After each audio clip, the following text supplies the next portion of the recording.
Mereka pikir aku bodoh. Suamiku dan keluarganya bersekongkol, menikahkan suami dengan selingkuhannya. Mereka tidak tahu, saat mereka sedang merayakan, aku sedang menandatangani akta jual beli rumah 17 miliar yang mereka tinggali. Saat suamiku pulang, dia berteriak histeris di depan gerbang. Dia kaget rumah mewahnya sudah kujual. Dan hadiah pernikahan untuknya yang sebenarnya akan segera dimulai. Sebelum ceritanya dimulai, silakan tulis di kolom komentar dari daerah mana saja teman-teman yang menonton cerita ini. Jangan lupa like dan subscribe agar channel ini bisa semakin berkembang dan bisa mempersembahkan cerita yang lebih menarik lagi. Langit Jakarta sudah berganti warna menjadi oranye pekat saat Alisa akhirnya menekan tombol "Kirim" pada email penting di komputernya. Desain final proyek klien terbesarnya tahun ini akhirnya selesai. Rasa lega menjalari punggungnya yang kaku. Dia bersandar di kursi kerjanya, memijat pelipisnya yang sedikit berdenyut. Sudah jam 6 sore. Dia bekerja tanpa henti sejak jam 8 pagi, hanya terpotong waktu sholat zuhur dan asyar di musola kantor. Ruangan kantor yang tadinya ramai kini mulai lengang. Hanya tersisa beberapa rekan kerja yang juga sedang mengejar tenggat waktu. Alisa meraih ponselnya. Tidak ada balasan dari Diman, suaminya. Pagi tadi, Alisa mengirim pesan semangat. Hati-hati dinasnya di Surabaya ya, Mas. Jangan lupa makan. Aku tunggu kabarmu. Pesan itu masih centang 2 abu-abu. Belum dibaca. Alisa menghela napas. Mungkin Diman sangat sibuk. Pertemuan dengan klien di Surabaya itu pasti sangat menyita waktu, pikirnya. Sudah 3 hari suaminya pergi. Rumah terasa sepi tanpanya. Walaupun dia bekerja keras, Alisa selalu memastikan kebutuhan Diman terpenuhi. Dia selalu merindukan suaminya, merindukan canda tawa pria yang telah dinikahinya selama 5 tahun itu. Untuk mengalihkan rasa sepinya sejenak sebelum membereskan meja dan pulang, Alisa membuka aplikasi Facebook di ponselnya. Jari-jarinya secara otomatis menggulir lini masa. Berita teman lama, iklan perabot rumah tangga, beberapa video resep masakan. Lalu, sebuah unggahan foto membuatnya berhenti menggulir. Foto itu berasal dari Ibu Sanah, ibu mertuanya. Jantung Alisa tiba-tiba berdebar sedikit lebih cepat. Bukan karena firasat buruk, tapi karena foto itu begitu mencolok. Foto itu adalah foto pernikahan. Di foto itu, Diman, suaminya, berdiri gagah memakai baju pengantin pria berwarna putih gading. Di sampingnya, seorang wanita yang sangat Alisa kenali, Indri, rekan kerja junior Diman di kantor yang berbeda, tersenyum lebar. Indri memakai gaun pengantin yang serasi, lengkap dengan riasan tebal. Mereka berdua memegang sebuah buku nikah. Yang lebih mengejutkan adalah orang-orang di sekitar mereka.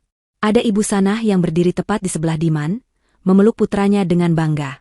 Ada adik ipar Alisa, para bibi, dan paman dari keluarga Diman. Semuanya tersenyum bahagia ke arah kamera, berpose di sebuah ruangan yang didekorasi dengan bunga-bunga segar. Tangan Alisa mulai gemetar. Ini pasti salah.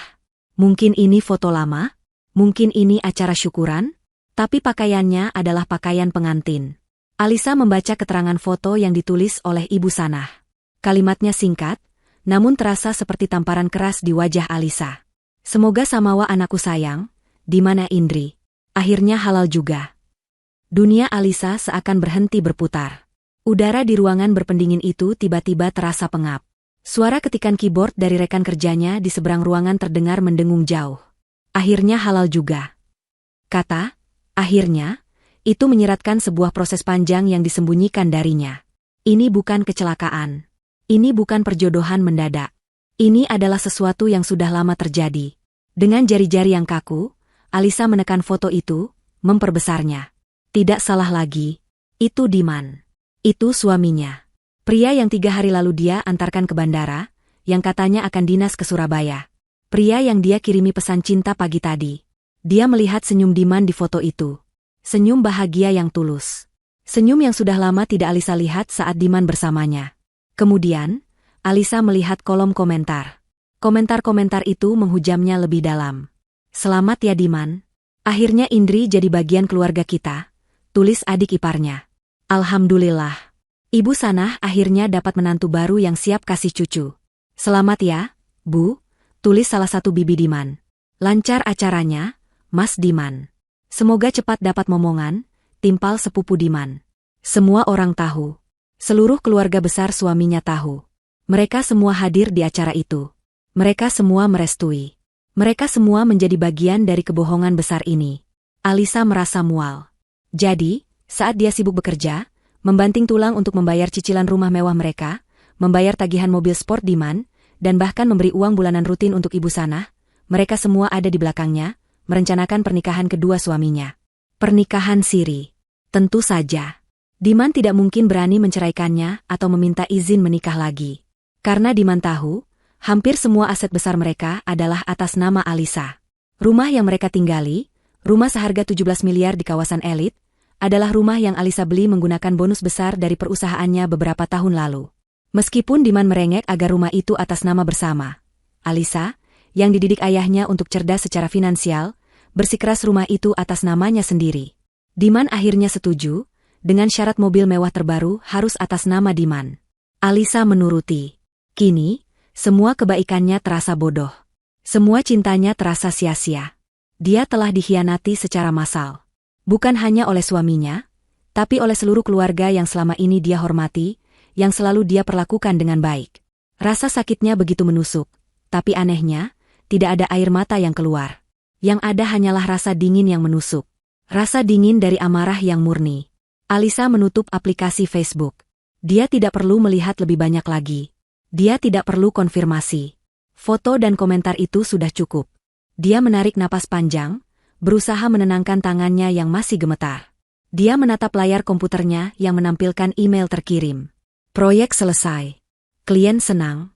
Karirnya cemerlang. Tapi rumah tangganya hancur berkeping-keping. Dia tidak akan membiarkan ini.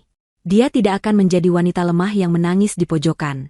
Dia telah bekerja terlalu keras untuk dihancurkan seperti ini. Mereka semua mendukung perbuatan Diman. Mereka semua merayakan pengkhianatan ini. Alisa berdiri. Dia akan membalas mereka. Dia akan membalas mereka semua, saat itu juga. Dia tidak akan menunggu Diman pulang dari Surabaya. Dia akan bertindak sekarang. Alisa membereskan tasnya dengan gerakan yang kaku dan mekanis. Laptop, buku catatan, dompet. Rekan kerjanya yang terakhir, seorang wanita muda bernama Sinta, menatapnya. Mbak Alisa, pucat banget? Sakit? Alisa menoleh, mencoba memasang senyum tipis, namun gagal. Nggak apa-apa, Sin. Cuma kecapean. Aku duluan, ya? Dia berjalan keluar dari ruangan kantornya, langkahnya tegap. Sepanjang perjalanan di lift menuju basement, pikirannya berputar cepat. Dia tidak memikirkan rasa sakit hatinya. Dia memikirkan langkah-langkah apa yang harus diambil. Logikanya, yang biasa dia gunakan untuk memecahkan masalah klien, kini bekerja penuh untuk menyelamatkan dirinya sendiri. Di dalam mobilnya yang terparkir di basement, dia tidak langsung menyalakan mesin. Dia duduk terdiam dalam keheningan. Dia butuh satu konfirmasi lagi. Bukan dari foto, tapi dari suara. Dia harus mendengar sendiri bagaimana mereka akan meresponsnya. Tangannya mencari kontak Ibu Sanah. Dia menekan tombol panggil. Telepon berdering 3 kali. Kemudian terdengar suara Ibu Sanah, riang dan penuh kemenangan. Assalamualaikum. Lis, tumben telepon jam segini? Kamu lembur lagi ya? Suara Alisa datar, dingin, dan tanpa emosi. Waalaikumsalam, Bu. Ibu sedang di mana? Kelihatannya sedang ramai. Terdengar tawa kecil di seberang sana. Tawa yang biasanya Alisa anggap ramah, kini terdengar seperti ejekan. Oh, ini? Iya, lagi kumpul keluarga. Ada syukuran kecil-kecilan di rumah. Syukuran? Ulang Alisa. Syukuran pernikahan Diman dan Indri? Keheningan sesaat. Alisa bisa membayangkan Ibu Sanah terkejut, karena dia tahu begitu cepat. Tapi kemudian, nada suara ibu mertuanya berubah. Tidak ada lagi kepura-puraan. Yang ada hanya nada sinis dan merendahkan. Oh, kamu sudah lihat Facebook ibu, ya? Baguslah. Ibu kira kamu sibuk kerja sampai tidak punya waktu lihat media sosial. Jadi, ibu tidak perlu repot-repot menjelaskan lagi ke kamu. Dada Alisa sesak. Jadi benar. Kenapa, Bu? Kenapa kalian semua tega melakukan ini di belakang saya? Tega? Ibu Sanah tertawa lagi, kali ini lebih keras. Kamu yang tega, Alisa. Kamu tega sama anak ibu. 5 tahun menikah, apa yang kamu kasih ke Diman? Kamu mandul. Kamu tidak bisa kasih cucu buat keluarga ini. Diman itu anak laki-laki satu-satunya, dia butuh keturunan. Dia butuh penerus. Kata mandul itu menusuk tajam. Mereka tidak pernah memeriksakan diri secara medis. Diman selalu menolak, mengatakan dia sibuk. Alisa yang selalu disalahkan. Tapi, kenapa harus menikah siri? Kenapa tidak dibicarakan baik-baik? Bicara baik-baik sama kamu? Buat apa? Kamu pasti tidak akan izinkan. Kamu itu wanita karir yang egois. Mementingkan pekerjaanmu daripada suami. Lihat Indri. Dia wanita baik-baik, syalihah, dan yang paling penting, dia subur. Dia sudah hamil 2 bulan, anak Diman. Daripada anak ibu berbuat zina terus-menerus sama Indri, ya lebih baik ibu suruh mereka menikah. Halal. Kan? Kamu kan wanita berhijab, harusnya kamu paham konsep poligami. Kamu harusnya ikhlas. Dukung suami kamu. Hamil 2 bulan. Jadi perselingkuhan ini sudah berjalan berbulan-bulan, mungkin bertahun-tahun. Dinas luar kota, yang sering dilakukan Diman, semua kebohongannya. Dan ibu mertuanya, bukan hanya tahu, dia yang merencanakan. Jadi, ibu yang merencanakan semua ini? Tanya Alisa, suaranya nyaris berbisik. Tentu saja, jawab ibu Sanah bangga. Ibu yang carikan Indri untuk Diman. Wanita yang tahu kodratnya sebagai istri, melayani suami dan memberi anak. Bukan seperti kamu, yang hanya tahu cari uang. Sudah, Alisa. Kamu terima saja nasibmu. Jangan jadi penghalang kebahagiaan anak ibu. Kalau kamu ikhlas, pahalamu besar. Klik. Telepon ditutup oleh ibu Sanah. Alisa menatap layar ponselnya yang gelap. Hening. Tidak ada air mata. Amarahnya sudah melewati batas rasa sakit. Dia merasa seperti orang bodoh. Selama ini dia menghormati ibu Sanah seperti ibunya sendiri. Dia transfer uang setiap bulan tanpa pernah ditagih. Dia membelikan hadiah mahal setiap ulang tahun. Dan ini balasannya. Dia dianggap sebagai mesin uang yang mandul. Baik, desis Alisa pada dirinya sendiri. Kalian semua mendukung dia. Kalian semua berpesta atas penderitaanku. Otaknya bekerja cepat. Aset. Itu yang mereka incar. Mereka pikir Alisa akan diam saja, menerima dipoligami, dan terus membiayai hidup mewah mereka. Mereka pikir Alisa akan ikhlas karena dia, syalihah. Mereka salah besar. Alisa mengganti kontak di ponselnya. Kali ini, dia menelepon pengacara pribadinya, Pak Rahmat. Seorang pria parubaya yang tegas dan sangat kompeten, yang membantunya mengurus semua legalitas aset dan bisnisnya. Selamat sore, Pak Rahmat. Maaf mengganggu. Ini Alisa. Sore, Bu Alisa. Tumben sekali. Ada yang bisa saya bantu? Suara Pak Rahmat terdengar tenang. Saya butuh bantuan Bapak. Segera. Malam ini juga, kata Alisa, suaranya mantap. Saya mau jual rumah saya. Rumah di Jalan Akasia nomor 1. Rumah yang saya tinggali. Terdengar Pak Rahmat menarik napas kaget di seberang. Bu Alisa, rumah 17 miliar itu? Kenapa mendadak sekali? Ada masalah? Ada. Masalah yang sangat mendesak. Saya harus menjualnya malam ini. Saya tidak peduli harganya turun sedikit, yang penting laku malam ini atau paling lambat besok pagi. Uangnya harus masuk rekening pribadi saya yang baru. Tolong buatkan saya rekening baru yang tidak terhubung dengan rekening bersama. Pak Rahmat adalah seorang profesional. Dia tidak bertanya lebih jauh soal masalah pribadi kliennya. Dia tahu nada suara Alisa. Kebetulan, Bu Alisa. Ada seorang klien saya, investor properti, yang sudah lama sekali mengincar rumah di blok ibu. Dia pernah menawar, tapi ibu tolak. Saya yakin dia masih mau. Saya akan hubungi dia sekarang juga. Dia tipe investor yang suka transaksi cepat. Untuk dokumen, semua aman di brankas saya, atas nama ibu 100%. Bagus, kata Alisa. Urus semua surat-suratnya. Saya akan ke kantor Bapak sekarang untuk tanda tangan apapun yang diperlukan. Dan satu lagi, Pak. Silakan, Bu. Tolong siapkan surat gugatan cerai untuk suami saya, Diman. Dengan tuntutan seberat-beratnya. Tapi jangan didaftarkan dulu. Tunggu instruksi dari saya. Baik, Bu Alisa. Saya siapkan semuanya. Hati-hati di jalan. Alisa menutup telepon. Dia menyalakan mesin mobil. Dia tidak pulang ke rumah 17 miliar itu. Rumah itu bukan lagi rumahnya. Itu hanya aset yang harus dicairkan. Dia akan menginap di hotel malam ini. Sambil menunggu uangnya cair, dia akan merencanakan langkah selanjutnya. Dia menginjak pedal gas, mobilnya melaju membelah kemacetan Jakarta. Di kepalanya, sebuah rencana balas dendam yang dingin dan terperinci mulai terbentuk. Mereka ingin pesta? Alisa akan memberi mereka hadiah, pernikahan yang tidak akan pernah mereka lupakan seumur hidup. Alisa tidak pulang malam itu. Dia langsung menuju sebuah hotel bintang 5 yang lokasinya tidak jauh dari kantor pengacaranya, Pak Rahmat. Dia memesan kamar suite untuk 3 hari ke depan menggunakan kartu kredit pribadinya, mendaftar dengan nama gadisnya. Setelah meletakkan tas tangannya, dia langsung menuju kantor Pak Rahmat yang setuju menemuinya malam itu juga. Pria parubaya itu menatap Alisa dengan sorot mata prihatin namun profesional. Dia tidak banyak bertanya. Dia hanya menyodorkan beberapa dokumen awal. Ini surat kuasa untuk menjual, Bu Alisa. Dengan ini, saya bisa memproses negosiasi dengan Pak Suryo besok pagi. Jelas Pak Rahmat. Pak Suryo adalah nama investor yang dia sebutkan di telepon. Saya sudah menghubunginya. Beliau sangat tertarik dan bersedia bertemu besok pagi. Beliau tipe yang tidak suka bertele-tele. Bagus, kata Alisa singkat. Suaranya mantap. Dia menandatangani surat itu tanpa ragu. Tolong proses secepat mungkin. Pak, saya ingin transaksi selesai besok juga. Saya akan usahakan semaksimal mungkin, Bu. Besok pagi saya akan siapkan juga rekening bank baru atas nama ibu pribadi, terpisah total dari rekening yang lain. Untuk gugatan cerai, draftnya sedang disiapkan tim saya. Alisa mengangguk. Terima kasih, Pak. Saya harus kembali ke rumah sebentar. Ada dokumen penting yang harus saya ambil sendiri. Perlu saya temani? Atau saya kirim seseorang? Tawar Pak Rahmat. Alisa menggeleng. Tidak perlu. Saya bisa sendiri.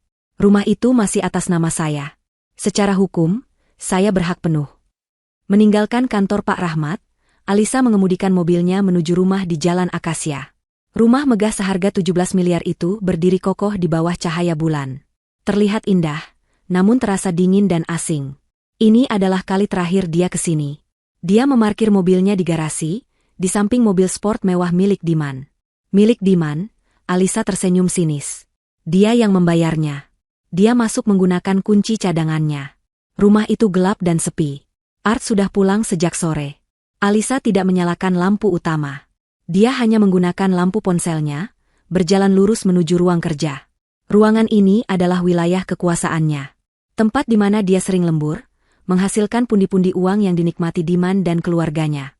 Di balik sebuah lukisan abstrak besar, terdapat sebuah brankas dinding. Diman tahu ada brankas di sana. Tapi dia tidak tahu kodenya. Dia pikir kodenya adalah tanggal pernikahan mereka. Alisa sudah mengubahnya 6 bulan lalu.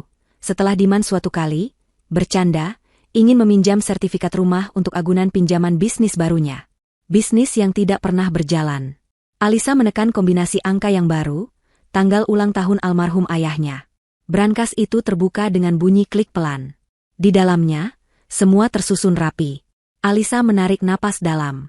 Ini adalah hasil kerja kerasnya. Dia mulai mengeluarkannya satu persatu. Pertama, tumpukan sertifikat. Paling atas, sertifikat hak milik, SHM, rumah ini. Dia membukanya. Nama pemilik, Alisa. Hanya satu nama. Dia bersyukur atas nasihat ayahnya dulu. Jangan pernah campur adukan aset besar dengan cinta buta, nak. Kedua, BPKB mobil. Ada 3. BPKB mobil sedan premium yang dia pakai sehari-hari, atas nama Alisa. BPKB mobil SUV keluarga yang sering dipakai Ibu Sanah jika berkunjung, atas nama Alisa. Dan BPKB mobil sport Diman. Alisa tersenyum tipis. Diman sangat bangga dengan mobil itu, pamer ke semua temannya seolah itu hasil kerjanya. Tapi Alisa cukup cerdik. Mobil itu dibeli atas nama perusahaan Alisa sebagai kendaraan operasional direktur, yaitu dirinya sendiri. Diman hanya diberi fasilitas memakainya. BPKB itu aman di tangan Alisa. Ketiga, sertifikat 2 unit ruko di kawasan bisnis baru yang sedang berkembang. Keduanya investasi murni Alisa. Keduanya atas nama Alisa. Keempat, map berisi laporan portofolio saham dan reksadana. Semua rekening efek itu atas nama pribadinya, dibuka jauh sebelum dia menikah. Nilainya sudah berkembang sangat pesat. Dia melakukan perhitungan cepat di kepalanya. Gaji Diman memang lumayan, tapi tidak seberapa dibanding penghasilannya. Gaji Diman habis untuk gaya hidupnya. Hobinya main golf, memodifikasi mobil sport yang bukan miliknya, dan mentraktir teman-temannya. Belum lagi jatah bulanan untuk Ibu Sanah dan adik-adiknya. Alisa menghitung, mungkin 80%, atau bahkan 90%, dari total kekayaan yang mereka nikmati bersama, ini berasal murni dari keringatnya. Dan berkat kejeliannya, hampir semuanya sah secara hukum atas namanya. Diman terlalu malas, terlalu arogan untuk peduli pada detail administrasi yang membosankan. Dia hanya mau memakai, menikmati, dan pamer. Saat Alisa hendak menutup brankas, matanya menangkap sebuah map baru berwarna biru di bagian paling belakang. Map yang bukan miliknya. Dia tidak pernah meletakkan dokumen di sana. Tangannya terulur, menarik map itu keluar. Tidak ada label di depannya. Dia membukanya. Jantungnya serasa mencelos. Itu adalah lembaran polis asuransi jiwa. Dia membacanya perlahan. Nama tertanggung, Alisa. Uang pertanggungan, 10 miliar rupiah. Tanggal polis diterbitkan, 3 bulan yang lalu. 3 bulan. Itu sekitar waktu Indri dipastikan hamil, pikir Alisa. Lalu dia membaca bagian yang paling penting. Nama ahli waris. Jantungnya berhenti berdetak sedetik. Tertulis di sana, Indri. Dengan keterangan di bawahnya, calon istri. Napas Alisa tercekat. Seluruh darah di tubuhnya terasa dingin. Ini bukan lagi sekadar perselingkuhan. Ini bukan lagi sekadar poligami siri. Ini bukan lagi sekadar masalah uang. Ini adalah rencana pembunuhan. Mereka tidak hanya ingin hartanya. Mereka ingin hartanya dan nyawanya sekaligus. Uang 10 miliar akan cair untuk Indri, si calon istri, jika Alisa meninggal. Pernikahan siri itu hanyalah langkah awal. Kehamilan Indri adalah pendorongnya. Kata-kata Ibu Sanah, kamu mandul, tiba-tiba memiliki makna yang jauh lebih mengerikan. Mungkin itu bukan cuma hinaan. Itu adalah justifikasi. Alasan mengapa dia pantas untuk dihilangkan. Alisa terduduk di lantai ruang kerja yang dingin. Rasa sakit hati karena pengkhianatan kini berganti menjadi rasa takut yang nyata, yang kemudian bermutasi menjadi amarah yang membeku. Mereka ingin membunuhnya. Diman, pria yang dia cintai, yang tidur seranjang dengannya, merencanakan kematiannya bersama selingkuhannya. Dia tidak akan memberi mereka kesempatan itu. Dengan tangan gemetar hebat, Alisa memasukkan polis asuransi itu ke dalam tasnya. Ini adalah bukti. Dia lalu bangkit, mengambil tas duffel kecil dari lemari. Dia tidak lagi mengambil barang dengan sentimen. Dia hanya mengambil apa yang dia butuhkan. Laptop kerja, semua dokumen aset yang baru dia keluarkan, beberapa pakaian ganti yang praktis, dan peralatan syalatnya. Matanya tertuju pada foto pernikahan mereka berdua di atas meja kerja. Diman tersenyum lebar, Alisa tersenyum sangat bahagia, naif, dan penuh cinta. Dia mengambil foto itu dari bingkainya. Menatap wajah Diman lekat-lekat. Pria ini ingin dia mati. Dengan satu gerakan cepat, dia merobek foto itu menjadi 2, lalu merobeknya lagi dan lagi. Dia melemparkan sobekan foto itu ke tempat sampah. Bingkai kosong itu dia biarkan tergeletak di meja. Alisa mematikan lampu ruang kerja, menguncinya. Dia berjalan keluar dari rumah itu, melewati ruang tamu mewah, melewati dapur modern tempat dia biasa memasak makanan favorit Diman. Dia tidak menoleh ke belakang. Dia masuk ke mobilnya, mengunci gerbang dari luar, dan pergi. Rumah 17 miliar itu kini hanyalah sebuah properti yang akan segera berpindah tangan. Dan dia, kini bukan lagi seorang istri yang dikhianati. Dia adalah seorang wanita yang sedang berjuang untuk menyelamatkan hidupnya. Alisa tidak tidur sama sekali malam itu. Dia menghabiskan malam di kamar hotelnya yang mewah namun senyap. Dia melaksanakan sholat tahajud, memohon kekuatan dan petunjuk. Polis asuransi jiwa itu tergeletak di meja di samping sajadahnya. Setiap kali matanya melihat map biru itu, rasa ragu atau sedih yang mungkin masih tersisa langsung lenyap, digantikan oleh tekad baja. Ini bukan lagi soal perceraian. Ini soal kejahatan. Pukul 8 pagi, ponselnya berdering. Pak Rahmat. Assalamualaikum, Bu Alisa. Kabar baik. Pak Suryo setuju 100%. Beliau siap bertemu jam 10 pagi ini di kantor saya. Beliau akan membawa notaris dan tim banknya sekaligus. Beliau ingin transaksi selesai hari ini juga, persis seperti permintaan Ibu. Waalaikumsalam. Baik, Pak. Saya akan ke sana jam 10. Terima kasih banyak, jawab Alisa, suaranya tenang dan terkendali. Dia bersiap. Dia memilih pakaian kerja terbaiknya. Blazer hitam yang pas di badan, dipadu dengan kemeja putih bersih dan hijab berwarna abu-abu tua yang elegan. Riasannya tipis, hanya untuk menutupi jejak malam tanpa tidur. Saat dia bercermin, Yang menatap balik bukanlah Alisa yang patah hati. Itu adalah Alisa sang direktur, seorang negosiator ulung yang dingin dan fokus. Pukul 10 kurang 5 menit, dia tiba di kantor Pak Rahmat. Pak Suryo, seorang pria berperawakan tegap berusia 50-an, sudah menunggunya. Dia didampingi oleh 2 orang pengacara dan seorang notaris. Pertemuan itu berlangsung cepat dan efisien. Ibu Alisa, saya turut prihatin mendengar Anda harus menjual rumah itu mendadak, kata Pak Suryo, suaranya berat dan penuh wibawa. Tapi saya tidak akan basa-basi. Saya sudah lama mengincar properti di blok itu. Pak Rahmat bilang Anda ingin cepat. Saya juga. Saya tidak akan menawar. Harga 17 miliar saya setuju. Tim saya sudah memeriksa legalitasnya pagi ini, semuanya bersih atas nama Ibu. Saya akan bayar lunas hari ini melalui transfer RTGS, dengan syarat akta jual beli kita tanda tangani sebelum jam 2 siang ini, agar bisa langsung didaftarkan perubahannya. Alisa mengangguk. Saya setuju, Pak Suryo. Terima kasih atas pengertian dan efisiensinya. Mari kita lakukan. Selama 2 jam berikutnya, ruangan itu dipenuhi oleh suara kertas yang dibolak-balik dan diskusi hukum antara para pengacara. Alisa duduk tenang, membaca setiap klausul dengan teliti. Dia fokus. Pukul 1 siang, semua dokumen siap. Di depan notaris, Alisa menandatangani akta jual beli. Tangannya tidak bergetar sedikit pun. Saat pena itu tergores di atas kertas, dia tidak merasakan kehilangan. Dia merasakan kebebasan. Dia baru saja melepaskan sebuah beban besar. Beban rumah yang penuh kenangan palsu dan rencana jahat. Setengah jam kemudian, mereka semua sudah berada di kantor cabang bank prioritas. Proses transfer RTGS senilai 17 miliar rupiah dieksekusi oleh tim Pak Suryo. Alisa memberikan nomor rekening barunya, yang baru dibuatkan Pak Rahmat pagi tadi.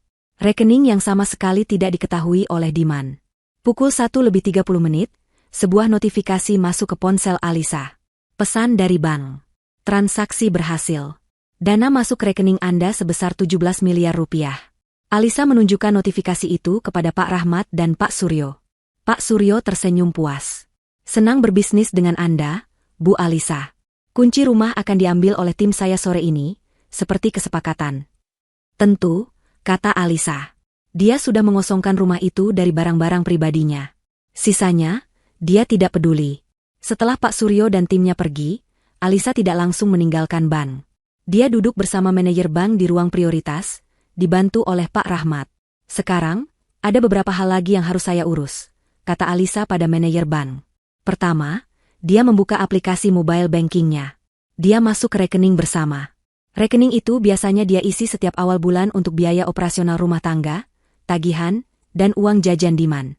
Masih ada sisa sekitar 200 juta rupiah di sana. Alisa menekan tombol transfer. Dia memindahkan seluruh dana itu, sampai ke angka 0, sekian. 200 juta rupiah. Pindah ke rekening barunya. Rekening bersama itu kini resmi kosong. Saldo, 0 rupiah. Kedua, dia menatap manajer bank. Saya adalah pemegang kartu kredit utama. Ada 2 kartu tambahan di bawah akun saya, keduanya atas nama Diman. Saya minta kedua kartu tambahan itu diblokir permanen saat ini juga. Bisa kami tahu alasannya, Bu? Tanya manajer itu sopan. Kartu-kartu itu hilang. Saya khawatir disalahgunakan, jawab Alisa datar. Manajer itu mengangguk paham. Baik, Bu Alisa. Saya proses sekarang. Dalam 5 menit, dia memberi konfirmasi. Sudah selesai, Bu. Kedua kartu tambahan atas nama Tuan Diman sudah tidak aktif. Permanen. Alisa merasa lega. Aliran dana utama sudah terputus. Rumah sudah terjual. Uang aman di rekening baru. Dia kembali ke kamar hotelnya sore itu. Untuk pertama kalinya dalam 2 hari, dia merasa bisa bernapas. Dia makan siang yang terlambat dari layanan kamar, makanan enak yang dia nikmati pelan-pelan. Setelah sholat asyar, dia duduk di sofa, memandang cakrawala Jakarta dari jendela kamarnya yang tinggi. Rencananya berhasil. Setidaknya, tahap pertama. Saat itulah ponselnya bergetar. Sebuah pesan WhatsApp masuk. Dari Diman. Foto profilnya masih foto mereka berdua, ironis. Pesan pertama masuk. Sayang, kamu di mana? Aku telepon ke rumah kok nggak diangkat. Alisa menatap pesan itu. Dinas di Surabaya, katanya. Kebohongan yang sangat nyata. Pesan kedua masuk beberapa detik kemudian. Sayang, aneh banget. Aku mau beliin kamu tas baru di bandara, Tapi kok kartu kreditku ditolak ya? Padahal limitnya masih banyak. Lagi error kali ya bannya? Membelikan tas baru? Alisa tertawa pelan. Tawa dingin tanpa humor. Dia tahu kebohongan itu. Paling-paling, dia sedang membelikan tas untuk Indri. Alisa membiarkan pesan itu terbaca centang biru selama 10 menit. Biarkan dia panik sedikit. Diman mengirim pesan lagi. Sayang, kamu bacakan? Kok enggak dibalas? Ini aku beneran ditolak kartunya. Malu-maluin banget. Akhirnya, Alisa mengetik balasannya. Jari jemarinya menari di atas layar dengan tenang. Oh ya? Mungkin limitnya habis. Mas? Balasan dari Diman datang seketika. Enggak mungkin. Kamu kan baru bayar tagihannya. Coba kamu cek deh. Aku mau pakai. Alisa tersenyum. Dia mengetik pesan terakhirnya untuk pria itu. Cepat pulang aja, Mas. Aku punya kejutan besar buat kamu. Kejutan buat kamu dan Indri. Dia mengirim pesan itu. Tanpa menunggu balasan, dia langsung memblokir nomor Diman. Dia juga memblokir nomor ibu Sanah dan semua keluarga Diman yang dia kenal. Tidak akan ada lagi komunikasi. Hanya akan ada aksi. Tahap kedua akan dimulai besok. Mengambil alih aset perusahaan dan menyiapkan bukti penggelapan dana yang dia curigai. Permainan baru saja dimulai. Hari berikutnya, Jumat pagi, Alisa bangun di kamar hotelnya dengan pikiran yang jernih. Dia tidak lagi merasa seperti korban. Dia adalah seorang strategis yang sedang menyusun rencana perang. Setelah sholat subuh dan sarapan ringan, dia mengganti pakaiannya. Hari ini, dia tidak memakai blazer yang biasa dia kenakan saat bertemu klien. Dia memakai pakaian yang sedikit lebih santai namun tetap profesional. Dia harus pergi ke kantor anak perusahaannya. Kantor tempat Diman bekerja. Kantor yang tidak banyak orang tahu adalah miliknya. Perusahaan itu, sebuah firma desain dan konstruksi, sengaja dia dirikan 3 tahun lalu. Dia menempatkan Diman di sana sebagai manajer operasional, memberinya gaji besar dan wewenang. Itu adalah kesalahannya. Dia ingin suaminya merasa bangga dan berhasil, tidak merasa di bawah bayang-bayang kesuksesan Alisa. Dia memberi Diman panggung, tapi Diman malah menggunakannya untuk menusuknya dari belakang. Alisa sengaja tidak menempatkan dirinya sebagai direktur utama di perusahaan itu secara terbuka. Namanya ada di akta pendirian sebagai pemilik saham mayoritas, 90%, namun yang dia tunjuk sebagai direktur utama adalah orang kepercayaannya sejak lama, Pak Hendy. Pak Hendy mengurus administrasi besar, sementara Diman mengurus operasional harian. Dan yang mengurus keuangan adalah Pak Fajar, seorang akuntan senior yang loyalitasnya 100% kepada Alisa. Alisa tidak menelepon Pak Fajar. Dia memutuskan untuk datang langsung. Kejutan adalah elemen penting. Dia tiba di lobi kantor yang modern itu pukul 9 pagi. Resepsionis, seorang gadis muda, menatapnya. Selamat pagi, Bu. Ada yang bisa saya bantu? Ada janji dengan siapa? Saya mau bertemu Pak Fajar. Bilang saja Alisa. Maaf, Bu Alisa. Ibu Alisa siapa? Ya? Sudah ada janji? Alisa tersenyum tipis.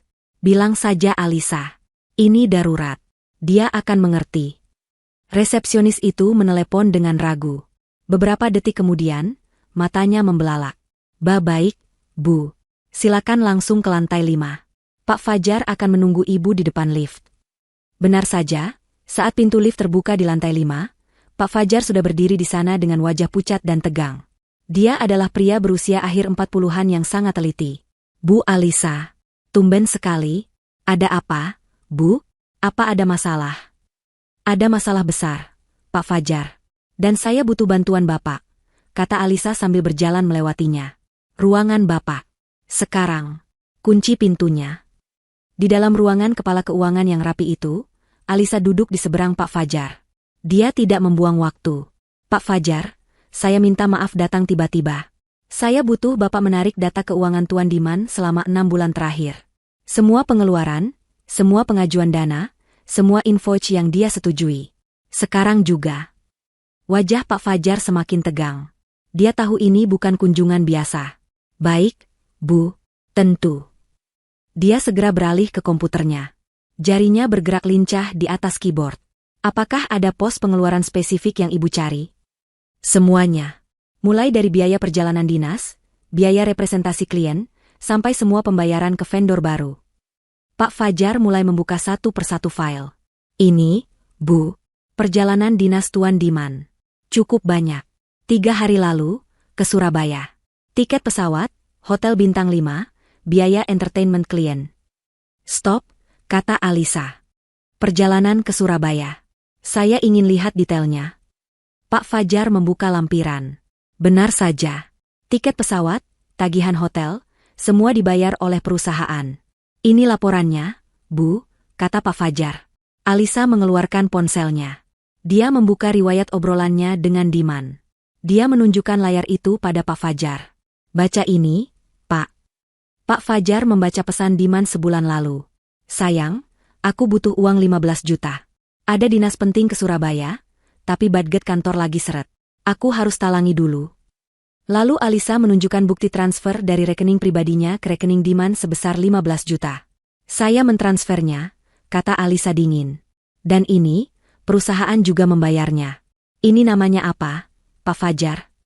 Pak Fajar menelan ludah. Ini penggelapan ganda, Bu. Double claim. Kita baru mulai, kata Alisa. Lanjut.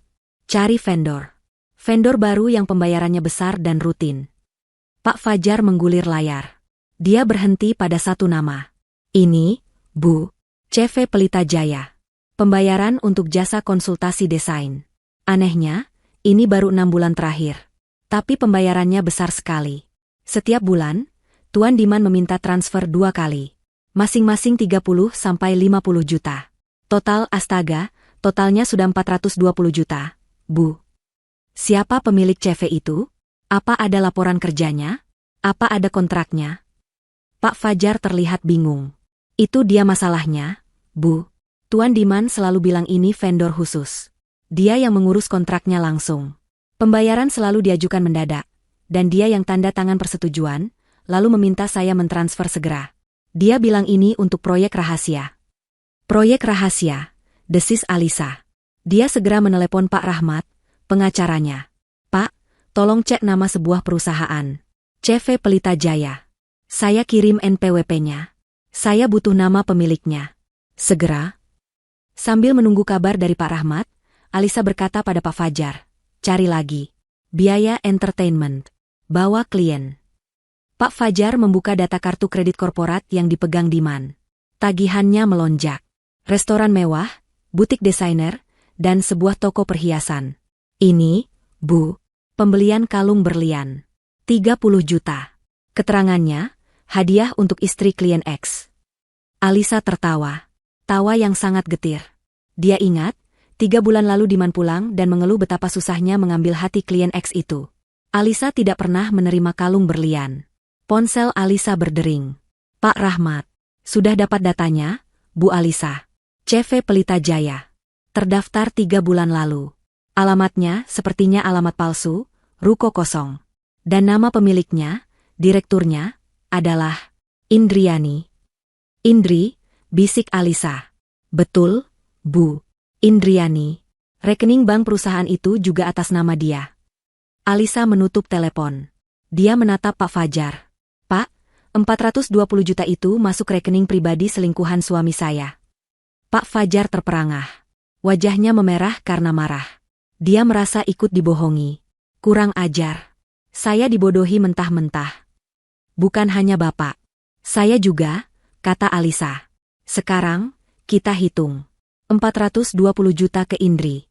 Double claim perjalanan dinas, kita bulatkan 80 juta selama 6 bulan. Pembelian barang pribadi pakai kartu korporat, 30 juta. Totalnya sudah 530 juta. Penggelapan dana perusahaan. Sempurna. Alisa berdiri. Pak Fajar. Saya minta Bapak mencetak semua bukti ini. Bukti transfer, info palsu dari CV Pelita Jaya, salinan tagihan kartu kredit korporat, dan data registrasi perusahaan atas nama Indriani itu. Saya mau berkas yang lengkap dan tebal. Baik, Bu. Segera saya siapkan, kata Pak Fajar, gerakannya cekatan. Satu lagi, tambah Alisa. Apakah Indriani bekerja di sini? Pak Fajar mengangguk. Benar, Bu. Dia di divisi marketing. Baru masuk 6 bulan lalu. Tuan Diman yang merekrutnya sendiri.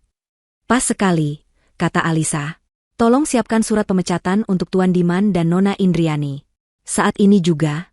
Alasan, Pemutusan hubungan kerja dengan tidak hormat, akibat tindakan penggelapan dana perusahaan dan pelanggaran berat etika perusahaan. Siap, Bu Alisa. Surat itu akan ada di meja Ibu sebelum makan siang. 1 jam kemudian, Alisa meninggalkan kantor itu. Dia tidak kembali ke hotel. Dia pergi ke kantor Pak Rahmat. Di tangannya ada sebuah map tebal berisi semua bukti penggelapan dana. Dia menyerahkan map itu kepada pengacaranya. Ini, kata Alisa. Bungkus hadiah pernikahannya sudah siap. Ini adalah bukti kriminal. Saya tidak mau hanya cerai. Saya mau mereka dituntut. Pak Rahmat menerima map itu. Dia membukanya sekilas. Matanya membesar. Ini luar biasa, Bu Alisa. Ini bukan hanya kasus perdata. Ini pidana murni. Penggelapan dalam jabatan. Ancaman hukumannya berat. Saya tahu, kata Alisa. Sekarang, kita tunggu tikusnya pulang ke rumah. Malam itu, Alisa mengirim pesan singkat ke Pak Suryo, pemilik baru rumahnya. Selamat malam, Pak Suryo. Sekadar informasi, kemungkinan besok akan ada tamu yang tidak diundang datang ke rumah. Dia tidak tahu rumah itu sudah dijual. Mohon instruksikan Satpam Bapak untuk tidak mengizinkan dia masuk. Dia tidak punya hak apa-apa lagi. Pak Suryo membalas cepat. Akan saya urus, Bu Alisa. Anda tenang saja. Alisa meletakkan ponselnya. Dia sudah menjual rumah, mengamankan uang 17 miliar, memblokir kartu kredit, dan mengumpulkan bukti kejahatan 500 juta. Dia juga memiliki polis asuransi jiwa 10 miliar sebagai bukti niat membunuh. Hadiahnya sudah terbungkus rapi. Sekarang, dia hanya perlu menunggu Diman dan Indri datang untuk mengambilnya. Sabtu siang. Cuaca Jakarta sangat terik. Sebuah taksi online berhenti tepat di depan gerbang megah rumah di Jalan Akasia. Pintu belakang terbuka. Diman keluar lebih dulu, wajahnya kusut dan kusam. Dia membanting pintu taksi. Di belakangnya, Indri turun dengan susah payah, menyeret koper besarnya sambil mengeluh. Mas, panas banget. Kenapa sih kita nggak dijemput sopir? Katanya kamu punya sopir pribadi, rengek Indri. Baju mahalnya tampak lecek. Bulan madu macam apa ini? Pulang-pulang kepanasan. Diam kamu, bentak Diman. Pusing aku dengarnya. Diman sedang dalam suasana hati yang sangat buruk. Rencana, bulan madu, 3 harinya di Bali bersama Indri, yang dia sebut sebagai Dinas Surabaya ke Alisa, berubah jadi bencana di hari terakhir. Kartu kredit korporatnya ditolak saat mau membayar tagihan hotel. Kartu kredit pribadinya, yang biasa dibayar Alisa, juga ditolak. Dia terpaksa menguras habis sisa uang tunai di dompetnya dan tabungan Indri untuk membayar tagihan. Dia harus pulang naik taksi dari bandara. Malu sekali. Dan Alisa, istrinya itu benar-benar aneh. Mengirim pesan soal kejutan, lalu nomornya tidak bisa dihubungi sama sekali. Nomor ibu Sanah dan keluarganya juga diblokir. Diman mendengus. Paling-paling Alisa sedang marah-marah kecil. Nanti juga luluh kalau dia pulang. Dia sudah menyiapkan mental untuk menghadapi amarah Alisa. Dia akan bilang, aku terpaksa, Liz. Indri hamil. Kamu harus ikhlas. Dia berjalan ke gerbang, merogoh remote dari sakunya. Dia menekannya. Klik. Tidak ada reaksi. Gerbang tetap tertutup rapat. Dia menekannya lagi. Berkali-kali. Tetap diam. Sialan. Remotenya mati, umpat Diman. Dia menendang gerbang besi itu. Security. Buka gerbangnya, teriaknya. Indri berteduh di bawah pohon kecil, mengipas-ngipas wajahnya. Mas, lama banget sih. Aku nggak mau nunggu di luar kayak gini. Malu diliatin orang. Diman berjalan ke pos Satpam. Tapi dia kaget. Satpam yang berjaga bukan Pak Udin yang biasa dia suruh-suruh. Ini orang baru, berbadan tegap dan berwajah datar. Buka gerbangnya. Remote saya mati, perintah Diman dengan nada angkuh. Satpam itu berdiri. Maaf, Pak. Bapak cari siapa? Diman melotot. Cari siapa? Ini rumah saya. Kamu satpam baru, ya? Buka gerbangnya. Maaf, Pak, kata satpam itu lagi, suaranya tegas. Rumah ini milik Tuan Suryo. Sudah serah terima sejak kemarin. Bapak tidak ada dalam daftar tamu. Darah Diman serasa berhenti mengalir. Suryo? Siapa Suryo? Ini rumah saya, rumah Diman dan Alisa. Kamu jangan macam-macam. Saya hanya menjalankan perintah, Pak. Rumah ini sudah dijual oleh pemilik sebelumnya, Ibu Alisa. Sekarang Tuan Suryo pemiliknya. Silakan Bapak pergi sebelum saya panggil keamanan komplek. Dijual? Suara Diman naik 1 oktav. Nggak mungkin. Bohong. Alisa nggak mungkin berani jual rumah ini tanpa izin saya. Mas. Indri yang mendengar itu langsung berlari menghampiri. Kopernya dia tinggalkan. Apa maksudnya dijual? Mas? Ini rumah kita, kan? Kamu bilang ini rumah kamu. Diman panik. Dia menggedor-gedor gerbang besi itu dengan tangannya. Alisa. Alisa, keluar kamu. Jangan main-main kamu. Lis, keluar. Pintu utama rumah yang megah itu terbuka. Tapi yang keluar bukan Alisa. Seorang pria berpenampilan rapi, mungkin asisten pribadi, berjalan menghampiri gerbang. Dia menatap Diman dan Indri dengan pandangan dingin. Ada apa ini ribut-ribut? Tanyanya. Kamu siapa? Di mana istri saya? Alisa, teriak Diman. Saya asisten Tuan Suryo, pemilik baru rumah ini, jawab pria itu. Ibu Alisa sudah menyerahkan kuncinya kemarin. Rumah ini sudah kosong. Kalian siapa? Kalau kalian tidak pergi, saya akan panggil polisi atas tuduhan membuat keributan di properti orang lain. Bohong. Ini pasti bohong. Diman kalap. Dia mencoba memanjat gerbang, tapi satpam tadi langsung menariknya turun. Indri terduduk di aspal yang panas. Riasan wajahnya luntur karena keringat dan air mata yang mulai menetes. Mas, jadi beneran dijual? Terus kita tinggal di mana? Kamu bohong sama aku, Mas. Kamu bilang kamu kaya raya. Kamu bilang aku bakal jadi nyonya besar di sini. Ternyata kamu penipu. Diam kamu, teriak Diman, frustrasi. Tepat saat itu, sebuah mobil minibus berhenti di belakang taksi mereka. Pintu terbuka. Ibu Sanah, adik ipar, dan beberapa paman Diman turun. Mereka datang dengan wajah gembira, bermaksud untuk menguatkan Diman dan Indri saat bertemu Alisa. Mereka berencana untuk menekan Alisa agar menerima Indri sebagai madunya. Tapi yang mereka lihat adalah pemandangan yang kacau. Diman, berantakan dan marah, sedang berdebat dengan satpam. Indri, menangis histeris di trotoar di samping koper-koper yang terbuka. Diman, ada apa ini? Teriak Ibu Sanah, berlari menghampiri. Kenapa kamu di luar? Kenapa Indri nangis di jalanan? Diman menoleh ke ibunya, matanya merah. Ibu, rumah ini dijual. Apa? Ibu Sanah terpekik. Dijual? Nggak mungkin. Siapa yang jual? Alisa. Siapa lagi? Raung Diman. Perempuan sialan itu menjual rumah ini di belakang kita. Wajah Ibu Sanah yang tadinya sombong langsung berubah pucat pasi. Dijual? Rumah 17 miliar ini? Bagaimana bisa? Bukannya ini rumah kalian berdua? Aku nggak tahu, Bu. Aku nggak tahu. Diman meninju pilar gerbang. Tangannya sakit, tapi hatinya jauh lebih sakit. Rasa malu, marah, dan bingung bercampur aduk. Mereka semua kini berdiri di pinggir jalan. Sekelompok orang kaya yang kini terlihat seperti gelandangan. Diman, Indri, Ibu Sanah, dan seluruh keluarganya. Terdiam, menatap gerbang rumah mewah yang kini tertutup rapat untuk mereka. Mereka baru saja kehilangan aset terbesar mereka. Indri terus meraung. Aku nggak mau tahu, Mas. Aku mau rumah ini. Kamu harus ganti. Aku lagi hamil anak kamu. Aku nggak mau hidup susah. Diam. Kamu bisa diam nggak? Bentak Ibu Sanah pada Indri. Ini semua gara-gara kamu. Kalau kamu nggak hamil, Diman nggak perlu buru-buru nikahin kamu. Alisa jadi ngamuk kan? Loh, kok jadi salah saya? Kan ibu sendiri yang dukung. Ibu yang bilang Alisa mandul. Balas Indri, tidak mau kalah. Di tengah keributan itu, Diman terduduk lemas di trotoar, di samping Indri. Dia memegangi kepalanya yang serasa mau pecah. Habis sudah. Rumahnya hilang. Dia tidak punya uang. Kartu kredit diblokir. Dan dia terjebak dengan istri baru yang histeris dan ibu yang menyalahkannya. Dia tidak tahu bahwa ini barulah permulaan dari mimpi buruknya. Histeria adalah kata yang terlalu sederhana untuk menggambarkan pemandangan di depan rumah nomor 1 Jalan Akasia siang itu. Ibu Sanah, yang tadinya datang dengan dada dibusungkan penuh kemenangan, kini terduduk lemas di trotoar panas.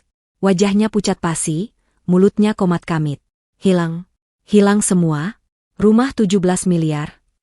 Indri, di sisi lain, telah beralih dari tangisan manja menjadi amukan. Dia berdiri dan menendang koper Diman. Penipu. Kamu bilang kamu kaya. Kamu bilang aku bakal jadi nyonya besar. Ternyata ini, kita diusir dari rumah. Kamu bahkan gak punya rumah. Mas, kamu bohong sama aku. Diam kamu, bentak Ibu Sanah, tenaganya mendadak kembali. Dia berdiri dan menunjuk wajah Indri. Ini semua gara-gara kamu, perempuan gatal. Kalau kamu tidak menggoda anakku, Alisa tidak akan semarah ini. Kamu pembawa sial. Kok jadi salah saya? Indri balas berteriak, tidak peduli lagi pada citranya. Ibu kan yang paling semangat jodohin saya sama Mas Diman. Ibu yang bilang Alisa mandul. Ibu yang bilang saya menantu idaman karena saya subur. Sekarang ibu nyalahin saya? Ibu itu sama saja matrenya. Kurang ajar kamu ya. Mas Diman, bela aku dong. Indri menarik-narik lengan baju Diman. Tapi Diman tidak merespons. Dia berdiri kaku, menatap gerbang yang tertutup rapat. Pikirannya berputar 1000 mil per jam. Alisa menjual rumah. Itu fakta. Dia tidak mungkin bisa masuk. Satpam dan asisten tadi terlihat sangat serius. Dia harus pergi dari sini. Mal. Beberapa mobil tetangga yang lewat terlihat melambat. Penumpangnya menatap penuh rasa ingin tahu. Ini memalukan. Dia, Diman, yang dikenal sebagai eksekutif muda sukses, kini berdiri di pinggir jalan seperti gelandangan, diapit oleh istri baru yang histeris dan ibu yang marah-marah. Uang. Dia butuh uang. Dia harus membawa mereka pergi. Ke hotel. Atau ke apartemen Indri. Ya, apartemen. Setidaknya mereka punya tempat berteduh. Tapi untuk ke sana, dia butuh uang. Dia butuh memesan taksi. Diman merogoh sakunya. Dompetnya tipis. Hanya ada sisa beberapa lembar ratusan ribu, sisa uang tunai yang dia ambil sebelum berangkat, bulan madu. Tidak akan cukup untuk membayar hotel, bahkan untuk taksi pun mepet. Kartu kreditnya diblokir. Itu artinya Alisa sudah bertindak. Tapi masih ada rekening bersama. Rekening yang biasa Alisa isi untuk kebutuhan rumah tangga. Masih ada sisa 200 juta di sana, dia ingat betul. Alisa tidak mungkin sebodoh itu mengosongkan rekening bersama. Itu kan uang mereka berdua. Dengan tangan sedikit gemetar, Diman mengeluarkan ponselnya. Dia mengabaikan teriakan Indri dan Ibu Sanah yang masih bersahutan. Dia membuka aplikasi mobile banking. Mencari ikon rekening bersamanya. Dia memasukkan kata sandinya. Jantungnya berdebar. Aplikasi terbuka. Dia menekan menu, informasi saldo. Layar menampilkan angka. Angka yang membuatnya mual. Saldo tersedia, 0 rupiah. Kosong. Ludes. 0 besar. Nggak mungkin. Desis Diman. Dia menekan tombol, refresh. Hasilnya sama. Dia keluar dari aplikasi, lalu masuk lagi. Tetap sama. 0 rupiah. Lalu dia teringat. Alisa mengirim pesan tentang kartu kredit ditolak. Kemudian dia memblokir nomornya. Ini bukan kesalahan sistem. Ini disengaja. Alisa telah menguras rekening itu. Keringat dingin mulai membasahi kening Diman, meski cuaca sangat panas. Dia cepat-cepat beralih ke aplikasi bank lain, rekening gajinya sendiri. Rekening tempat gajinya sebagai manajer masuk. Dia membukanya. Saldo, 1.500.000 rupiah. Hanya sisa 1,5 juta. Gajinya baru masuk minggu lalu, tapi sudah ludes dia pakai untuk foya-foya di Bali sebelum kartu kreditnya bermasalah. Dia pikir dia bisa menggesek kartu korporat seperti biasa. Dia benar-benar bangkrut. Dia tidak punya rumah. Dia tidak punya uang. Mas. Indri mengguncang tubuhnya. Ayo kita ke apartemenku. Apartemen yang kamu beliin itu. Aku nggak mau di sini. Apartemen. Ya, Tuhan. Apartemen. Diman teringat sesuatu. Dia membeli apartemen kecil tipe studio itu 6 bulan lalu. Tapi uangnya dia mencicilnya. Dan uang mukanya dia menggunakan sebagian dari. Diman tiba-tiba merasa sangat takut. Dia tidak ingat persis dia pakai uang apa. Dia sering memutar uang kantor. Uang dari vendor. Dia yakin Alisa tidak tahu soal itu. Iya, kita ke apartemen, kata Diman dengan suara serak. Dia harus menenangkan situasi. Dia harus memesan taksi. Dia membuka aplikasi pemesanan. Tepat saat dia akan menekan tombol pesan, sebuah sepeda motor berhenti di depan mereka. Seorang kurir berjaket hijau turun, menenteng sebuah kotak besar yang dibungkus dengan sangat indah. Kertas kado berwarna perak metalik dengan pita satin hitam yang besar. Sangat mewah. Permisi. Paket untuk Tuan Diman dan Nyonya Indri? Tanya kurir itu, membaca label di atas kotak. Diman, Indri, dan Ibu Sanah serentak menoleh. Mereka terdiam. Nyonya Indri, ulang kurir itu. Sah saya, jawab Indri ragu-ragu, maju selangkah. Benar ya, Tuan Diman dan Nyonya Indri. Alamatnya di sini, Jalan Akasia nomor 1. Mohon tanda tangan, kata kurir itu, menyodorkan ponselnya. Diman menandatanganinya dengan kaku. Kurir itu menyerahkan kotak besar yang ternyata cukup berat itu ke tangan Diman, lalu segera pergi. Kini, mereka bertiga, bersama rombongan keluarga yang lain, berdiri di trotoar, menatap sebuah kotak kado mewah. Dari siapa? Tanya adik ipar Diman, yang sedari tadi hanya diam. Indri melihat sebuah kartu kecil yang terikat di pita. Dia mengambilnya. Ada tulisan tangan yang sangat elegan. Tulisan tangan Alisa. Apa isinya? Tanya Ibu Sanah curiga. Jangan-jangan isinya kotoran. Atau bom. Nggak mungkin, Bu, kata Diman. Tapi hatinya juga was-was. Indri membaca tulisan di kartu itu keras-keras. Suaranya sedikit gemetar. Selamat atas pernikahan kalian. Hadiah pernikahan pertama. Silakan dibuka. Hadiah. Dari Alisa. Setelah semua yang terjadi, ini terasa sangat salah. Mungkin dia minta maaf. Celetuk Indri, matanya tiba-tiba berbinar. Mungkin isinya perhiasan? Atau cek? Dia sadar dia salah sudah jual rumah, jadi dia kasih kita kompensasi. Buka, perintah Ibu Sanah, rasa serakahnya mengalahkan rasa curiganya. Dengan tangan yang masih gemetar, Diman meletakkan kotak itu di atas koper. Dia menarik pita satin hitam itu. Pitanya terlepas dengan mulus. Dia merobek kertas kado perak yang mahal itu. Di dalamnya, ada sebuah kotak hitam pekat yang sangat kokoh. Tidak ada merek. Hanya sebuah kotak hitam polos. Jantung Diman berdebar sangat kencang. Ini adalah ketenangan sebelum badai. Dia bisa merasakannya. Dia mengangkat tutup kotak itu. Si kotak itu tidak seperti yang diharapkan Indri. Tidak ada perhiasan, tidak ada tumpukan uang tunai, apalagi cek. Yang ada hanyalah lapisan kain satin hitam yang lembut. Di atas kain itu, tergeletak 2 amplop putih tebal, bersegel resmi. Kertasnya kaku dan mahal. Di sudut kiri atas, tercetak logo perusahaan tempat Diman bekerja. Firma desain dan konstruksi itu. 1 amplop bertuliskan nama, kepada YTH. Saudara Diman. Amplop kedua bertuliskan nama, kepada YTH. Sdri. Indriani. Napas Diman tercekat. Ini bukan hadiah. Ini surat resmi. Surat? Cuma surat? Pekik Indri kecewa. Dia langsung menyambar amplop dengan namanya. Apa-apaan ini? Diman mengambil amplopnya. Tangannya kaku. Dia merasakan tatapan Ibu Sanah dan seluruh keluarganya tertuju padanya. Dia merobek segelnya dengan kasar. Menarik keluar lipatan kertas di dalamnya. Itu adalah surat. Di atas kop surat resmi perusahaan.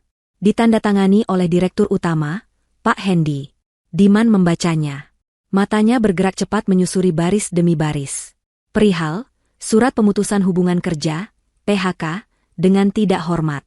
Kepada Saudara Diman, Manajer Operasional. Berdasarkan temuan audit internal, dan menimbang pelanggaran etika berat, serta tindakan asusila yang mencoreng nama baik perusahaan. Jantung Diman serasa diremas. Maka, terhitung sejak tanggal surat ini dikeluarkan, perusahaan secara resmi memutuskan hubungan kerja dengan Saudara Diman dengan status tidak hormat. Saudara tidak berhak atas pesangon, uang penghargaan, atau fasilitas apapun dari perusahaan. Seluruh fasilitas perusahaan, termasuk kendaraan dinas, harus dikembalikan dalam waktu 1x24 jam. Kendaraan dinas. Mobil sport itu. Yang dia kira miliknya. Dipecat? Suara itu bukan dari Diman. Itu adalah jeritan melengking Indri. Dia juga sudah selesai membaca suratnya. Isinya serupa. PHK tidak hormat. Alasan, melanggar etika perusahaan, terlibat hubungan terlarang dengan atasan, dan menjadi bagian dari konspirasi yang merugikan perusahaan. Aku dipecat. Mas, aku dipecat. Indri mengguncang-guncang tubuh Diman. Kertas surat itu terlepas dari tangannya dan melayang jatuh ke aspal. Diman sendiri tidak bisa berkata-kata. Dia dipecat. Dari perusahaan yang dia bantu kelola. Bagaimana bisa Pak Hendi? Apa maksudnya dipecat? Raung Ibu Sanah. Dia merebut surat dari tangan Diman. Dia membacanya dengan cepat, matanya membelalak. PHK? Tidak hormat? Bagaimana bisa? Diman, kamu kan manajer di sana. Kamu kan orang penting. Diman tidak menjawab. Dia menatap kosong ke dalam kotak hitam itu. Matanya menangkap sesuatu yang lain. Di bawah kain satin yang tadi menahan 2 amplop itu, ada selembar kartu lagi. Kartu kecil berwarna gading. Lebih kecil dari kartu ucapan selamat tadi. Dia mengulurkan tangannya yang gemetar, mengambil kartu kecil itu. Ada tulisan tangan Alisa lagi. Rapi, tegas, dan dingin. Dia membacanya dalam hati terlebih dahulu. Oh iya, Diman. Perusahaan itu milikku. Sahamnya 90% atas namaku. Pak Hendy hanya menjalankan perintahku. Kamu baru saja memecat dirimu sendiri dari propertiku. Diman terhuyung. Dia bersandar pada pilar gerbang yang dingin, pilar rumah yang bukan lagi miliknya. Perusahaan itu milik Alisa. 90%. Dia tahu Alisa menanam modal. Dia tahu Alisa yang mendirikannya. Tapi Alisa tidak pernah ikut campur. Alisa membiarkannya bebas. Dia mengira Alisa hanya investor pasif yang bodoh. Dia mengira perusahaan itu adalah miliknya untuk dikendalikan. Dia salah. Dia salah besar. Alisa adalah pemilik mutlak. Dia hanya seorang pegawai. Pegawai yang baru saja dipecat. Diman, apa maksudnya ini? Ibu Sanah jelas melihat perubahan raut wajah Diman. Diman tidak kuat lagi menahannya. Dia membaca kalimat di kartu itu keras-keras. Suaranya bergetar karena campuran antara amarah dan ketakutan yang luar biasa. Oh iya, Diman. Perusahaan itu milikku. Sahamnya 90% atas namaku. Kamu baru saja memecat dirimu sendiri dari propertiku. Keheningan total melanda trotoar itu selama 5 detik. Bahkan Indri berhenti menangis. Lalu Diman melanjutkan membaca baris terakhir di kartu itu. Tapi jangan khawatir. Hadiah utamanya belum datang. Bruk. Suara itu adalah suara tubuh Ibu Sanah yang ambruk ke trotoar. Dia pingsan. Matanya terpejam, wajahnya pucat seperti mayat. Adik ipar dan pamannya panik. Ibu, bangun, Bu. Mereka berusaha menepuk-nepuk pipi Ibu Sanah. Indri tidak peduli pada ibu mertuanya. Dia menatap Diman dengan mata penuh kengerian. Milik Alisa? Perusahaan itu milik Alisa? Jadi, gajimu selama ini, mobilmu, semua dari Alisa? Diman tidak menjawab. Dia meremas kartu itu di tangannya. Kamu nggak punya apa-apa? Jerit Indri lagi, suaranya kini pecah. Kamu miskin. Kamu nggak punya rumah. Kamu nggak punya pekerjaan. Kamu pembohong. Indri menjambak rambutnya sendiri, meraung seperti orang gila. Dia telah mempertaruhkan segalanya untuk menikahi pria ini. Dia hamil. Dan sekarang dia tahu pria itu tidak punya apa-apa. Dia dipecat. Dia tidak akan dapat tunjangan. Dia terjebak. Hadiah utamanya belum datang. Bisik Diman pada dirinya sendiri. Kalimat itu menggema di kepalanya. Dia melihat ibunya yang pingsan di aspal. Dia melihat istri barunya yang histeris. Dia melihat sisa keluarganya yang menatapnya dengan pandangan bingung dan takut. Rumah 17 miliar hilang. Uang 200 juta di rekening bersama hilang. Kartu kredit diblokir. Pekerjaan dengan gaji ratusan juta hilang. Mobil sport akan ditarik. Dia dipecat dengan tidak hormat. Dan Alisa bilang, hadiah utamanya belum datang. Ketakutan yang murni dan dingin menjalari tulang punggung Diman. Apalagi yang Alisa siapkan? Apa yang lebih buruk dari ini? Kekacauan di trotoar itu mencapai puncaknya. Ibu Sanah tergeletak pingsan, dikerubungi oleh keluarganya yang panik, mencoba menyadarkannya dengan tamparan-tamparan pelan di pipi. Indri, di sisi lain, telah berubah dari tangisan histeris menjadi raungan putus asa. Rambutnya yang tadi tertata rapi kini acak-acakan, riasannya luntur total, memperlihatkan wajah yang bengkak dan penuh kebencian. Dia memukuli dada Diman berulang kali. Kamu pembohong. Kamu penipu. Kamu bilang aku akan hidup enak. Kamu bilang aku akan jadi nyonya. Ternyata kamu miskin. Kamu nggak punya apa-apa. Aku hamil, Diman. Aku hamil anak kamu. Bagaimana ini? Diman sendiri berdiri mematung. Pikirannya kosong. Kata-kata di kartu kecil itu, perusahaan itu milikku. Dan, hadiah utamanya belum datang, terus berputar di kepalanya seperti kaset rusak. Dia telah kehilangan segalanya dalam hitungan jam. Rumah, uang, pekerjaan, mobil, harga diri. Dia telah salah perhitungan. Dia meremehkan Alisa. Dia mengira Alisa adalah wanita berhijab yang penurut, bodoh, dan akan pasrah menerima takdirnya di poligami. Dia tidak menyangka Alisa adalah seekor singa betina yang diam-diam mengendalikan seluruh hidupnya. Hadiah utamanya belum datang. Bisiknya. Apalagi? Apa yang bisa lebih buruk dari kebangkrutan total di depan seluruh keluarganya? Seolah menjawab pertanyaannya, dari ujung jalan terdengar suara sirine. Bukan ambulans untuk Ibu Sanah. Suaranya berbeda. Dua mobil patroli polisi berwarna putih dan biru tua berbelok ke jalan Akasia, dan melambat tepat di depan kerumunan kecil mereka. Lampu rotatornya berputar-putar tanpa suara, menambah kesan surreal pada pemandangan siang yang terik itu. Pintu mobil terbuka. 4 orang petugas berseragam turun. 2 petugas tetap di samping mobil, sementara 2 lainnya, 1 petugas senior yang tampak berwibawa dan 1 lagi yang lebih muda membawa map, berjalan menghampiri mereka. Seluruh keluarga Diman, termasuk Indri, langsung terdiam. Hanya isak tangis Indri yang masih terdengar. Petugas senior itu menatap kerumunan itu dengan tajam. Matanya berhenti pada Diman, lalu pada Indri. Dia mencocokkan wajah mereka dengan foto di map yang dipegang rekannya. "Selamat siang," kata petugas senior itu, suaranya berat dan tegas. "Apa benar ini dengan saudara Diman dan saudari Indriani?" Diman menelan ludah. Lidahnya keluh. "Iya, Pak. Saya Diman. Ada apa, ya?" Indri mencengkeram lengan Diman, tubuhnya gemetar hebat. "Mas, kenapa ada polisi?" bisiknya, ketakutan. Petugas itu tidak memedulikan pertanyaan Indri. Dia melanjutkan. "Kami dari kepolisian. Kami menerima laporan dan bukti awal yang kuat atas dugaan tindak pidana penggelapan dana perusahaan dan penipuan." Jantung Diman serasa jatuh ke perutnya. "Penggelapan dana. Alisa tahu. Penggelapan apa, Pak?" Diman mencoba tertawa, tapi yang keluar adalah suara serak yang aneh. "Bapak salah orang. Ini pasti salah paham. Saya manajer di perusahaan saya. Nggak mungkin saya menggelapkan dana." Tuduhannya spesifik, kata petugas yang lebih muda, membuka mapnya. Dugaan penggelapan dana sebesar 530 juta rupiah dari PT Cipta Karya Desain, yang dilakukan melalui pembuatan vendor fiktif bernama CV Pelita Jaya, klaim ganda biaya perjalanan dinas, dan penyalahgunaan kartu kredit korporat untuk kepentingan pribadi. Diman pucat pasi. Angkanya tepat. Nama vendornya disebut. "Ini bukan gertakan. Itu fitnah, Pak," teriak Diman, suaranya kini meninggi karena panik. "Itu pasti laporan palsu. Ini semua ulah istri saya.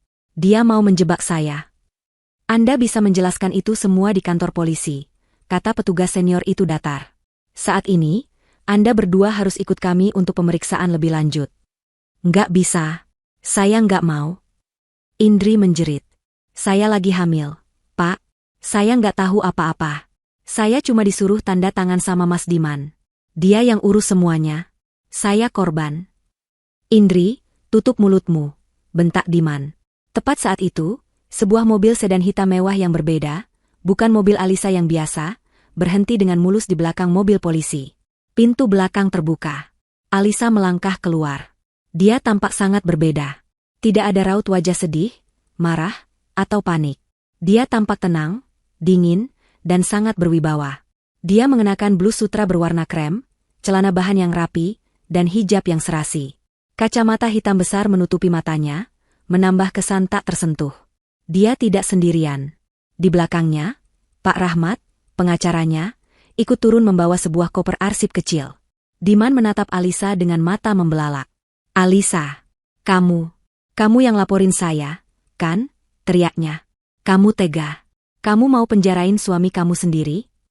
Alisa berjalan perlahan menghampiri mereka. Dia berhenti di depan para petugas polisi. Dia melepas kacamata hitamnya, memperlihatkan matanya yang jernih namun sedingin es. Dia menatap Diman. "Suami?" katanya, suaranya jernih dan terdengar oleh semua orang. "Suami yang mana? Suami yang diam-diam menikah siri dengan selingkuhannya? Suami yang membiayai pernikahan haramnya pakai uang curian? Atau suami yang berencana membunuh istrinya untuk mengklaim asuransi 10 miliar? Setiap kata adalah pukulan. Diman membeku. Ibu Sanah, yang baru saja siuman dan didudukan di trotoar, kembali terbelalak ngeri mendengar kata, asuransi 10 miliar. Alisa tidak lagi memandang Diman. Dia beralih ke petugas polisi senior. "Selamat siang, Pak. Saya Alisa. Saya pemilik 90% saham PT Cipta Karya Desain. Saya pelapornya. Pak Rahmat melangkah maju dan menyerahkan koper arsip itu kepada petugas. Di dalam sini, Pak, semua buktinya. Lengkap. Bukti transfer ke rekening CV Pelita Jaya, akta pendirian CV Pelita Jaya atas nama Indriani, info chain vouch fiktif yang ditandatangani Tuan Diman, bukti klaim ganda perjalanan dinas, dan salinan tagihan kartu kredit korporat yang berisi pembelian pribadi. Semuanya sudah kami audit. Petugas itu menerima koper itu dan membukanya sekilas. Dia melihat tumpukan dokumen yang rapi dan terorganisir. Dia mengangguk. Ini lebih dari cukup. Bawa mereka. Tidak. Diman mengamuk. Dia sadar ini adalah akhir. Alisa, jangan lakukan ini. Aku salah. Aku minta maaf. Liz, aku hilaf. Kasih aku kesempatan. Jangan penjarain aku. Kesempatan? Alisa tertawa pelan, tawa tanpa humor. Kesempatanmu sudah habis, Diman. Saat kamu membohongiku. Saat kamu bersekongkol dengan ibumu. Dan saat kamu menandatangani polis asuransi jiwa atas namaku. Lalu Alisa menatap Indri, yang kini menangis tanpa suara, tubuhnya gemetar hebat. Dan Anda, Nona Indri, menikmati uang haram hasil curian? Mendirikan perusahaan fiktif atas namamu? Menjadi ahli waris polis asuransi 10 miliar? Kehamilanmu tidak akan meloloskanmu dari jerat hukum. Dua petugas lain bergerak maju. Satu memegang lengan Diman, satu lagi memegang lengan Indri. Lepaskan. Diman meronta. Rasa takutnya kini berubah menjadi amarah buta. Dia menyentakkan tangannya, terlepas dari cengkeraman petugas, dan melompat ke arah Alisa. Ini semua gara-gara kamu, perempuan sialan. Kalau aku nggak bisa milikin kamu, nggak ada yang boleh. Aku bunuh kamu. Gerakannya cepat, tapi gerakan petugas lebih cepat. Sebelum Diman bisa menyentuh Alisa, dia sudah dibekuk, tangannya dipelintir ke belakang. Pak Rahmat dengan sigap menarik Alisa mundur. Tahan dia, teriak petugas senior. Lepaskan aku. Aku akan bunuh dia, raung Diman. Petugas itu mengeluarkan borgol. Klik. Tangan Diman kini terikat di belakang punggungnya. Alisa menatap mantan suaminya yang kini tak berdaya. Wajahnya tetap tenang. Dia berkata kepada petugas, "Pak, tolong catat. Ancaman pembunuhan di depan saksi. Ini menguatkan laporan saya yang lain tentang polis asuransi itu." "Baik, Bu. Akan kami catat," kata petugas itu. Dia memberi isyarat agar Diman dibawa ke mobil. "Alisa." Diman masih berteriak. Suaranya kini penuh keputusasaan saat dia diseret ke mobil polisi. "Aku menyesal, Liz. Sumpah. Aku cinta sama kamu. Lepaskan aku. Tolong. Ibu. Ibu, tolong aku, Bu." Ibu sana hanya bisa menatap nanar. Putranya, kebanggaannya, kini diborgol seperti kriminal. "Bro." Indri, melihat Diman diborgol dan menyadari nasibnya sendiri, akhirnya pingsan. Tubuhnya ambruk ke trotoar. "Dia pingsan, Pak," teriak adik ipar Diman. "Bawa dia juga. Nanti ada petugas medis di kantor," kata petugas senior itu tanpa simpati. Petugas perempuan yang sejak tadi siaga segera membantu mengangkat Indri yang terkulai lemas ke mobil polisi kedua. Dua mobil polisi itu menutup pintunya. Sirine kembali dinyalakan. Mereka perlahan bergerak, membawa Diman yang meraung dan Indri yang pingsan, meninggalkan jalan akasia. Alisa berdiri diam, menghela napas panjang. Hadiah utama telah terkirim. Ibu Sanah, dengan sisa tenaganya, merangkak di aspal. Dia menatap Alisa dengan mata penuh kebencian. Kamu iblis berhijab. Kamu hancurkan anakku. Kamu hancurkan keluargaku. Kamu akan dikutuk Tuhan." Alisa menatap ibu mertuanya, mantan ibu mertuanya, untuk terakhir kalinya. Ibu yang menghancurkan putranya sendiri. Saat ibu mendukung keserakahannya. Saat ibu membenarkan pengkhianatannya. Saat ibu ikut merayakan di atas penderitaan saya. Kalian menuai apa yang kalian tabur. Alisa berbalik, memakai kembali kacamata hitamnya. Dia masuk ke mobil mewahnya. Pak Rahmat mengikutinya.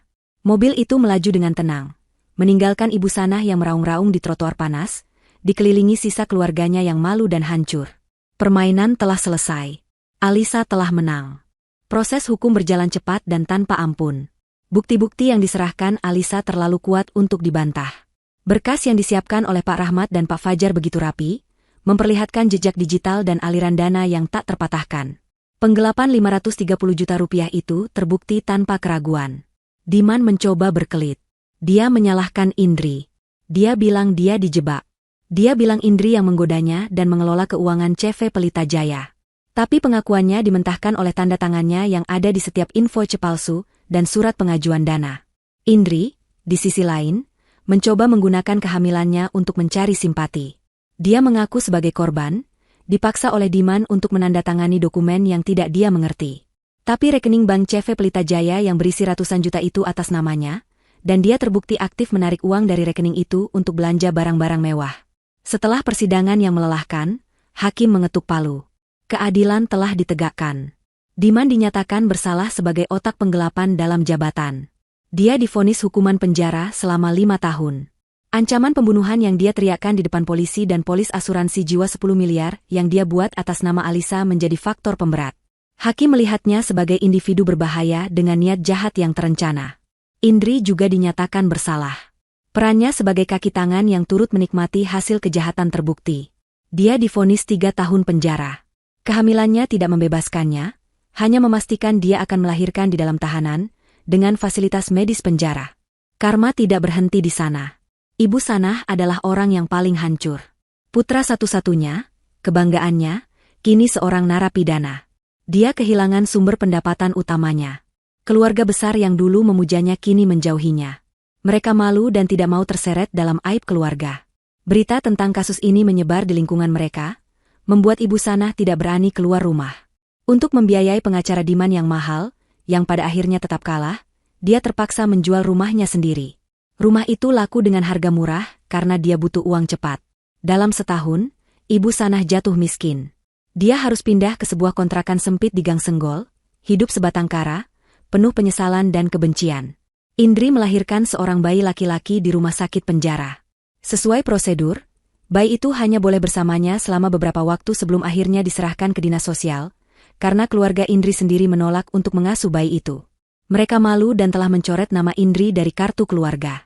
Impian Indri untuk hidup kaya raya berakhir di balik jeruji besi, terpisah dari anaknya, tanpa uang sepeser pun. Diman dipenjara menjadi pribadi yang pemarah dan pendiam.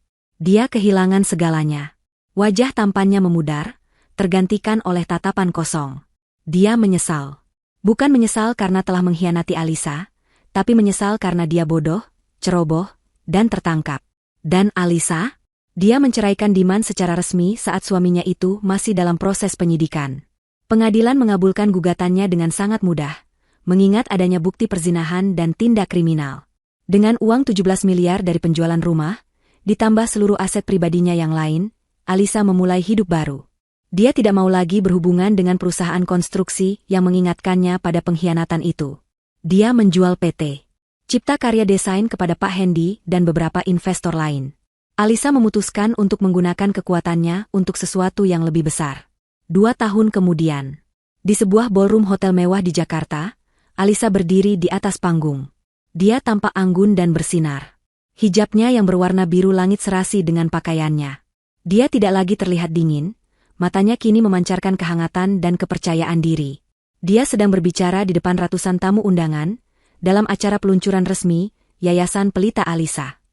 Pengkhianatan adalah racun, katanya, suaranya tenang dan menggema. Dia bisa membunuh kita dari dalam. Tapi dia juga bisa menjadi obat penawar, jika kita memilih untuk tidak mati. Dia bisa memaksa kita untuk melihat nilai diri kita sendiri.